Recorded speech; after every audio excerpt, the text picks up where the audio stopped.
عمران خان کا قصور یہ ہے کہ اس نے آزاد خارجہ پالیسی کی بات کی، اس نے آزاد معیشت کی بات کی، اس نے آزادی کی بات کی، اس نے غلامی نامنظور کے نعرے لگائے، اس نے کہا نہ میں خود کسی کے آگے جھکا ہوں، نہ میں اپنی قوم کو کسی کے آگے جھکنے دوں گا۔ اس نے کہا تم میرے ملک پہ کوئی ڈرون اٹیک نہیں کر سکتے، تمہیں میں اڈے نہیں دوں گا، ایبسولوٹلی ناٹ کہا، اور اپنے ملک کے غدار امریکہ کا سہارا لے کر سازش کے ذریعے ہمارے خان صاحب کی حکومت کی گئی، پھر بھی ہمارا خان نہ جھکا، نہ کوئی ڈیل کی، نہ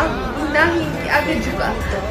تو ان لوگوں نے ایک توشہ خانہ نکالا اور اس توشہ خانہ کی آڑ میں جھوٹے کیس میں، بوگس کیسز میں ہمارے خان صاحب کو اریسٹ کیا، اور جج دلاور کی بیوی نے خود انکشاف کیا،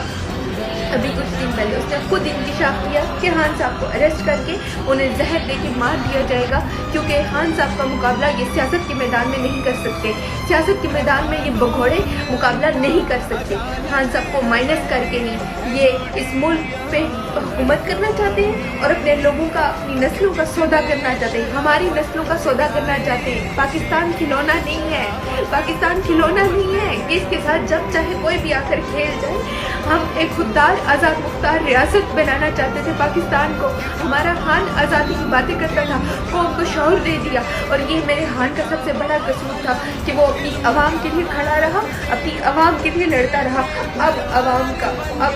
کے لیے امتحان ہے، عوام کا اب ذمہ داری ہے کہ وہ اپنے خان کے لیے، اپنے خان کے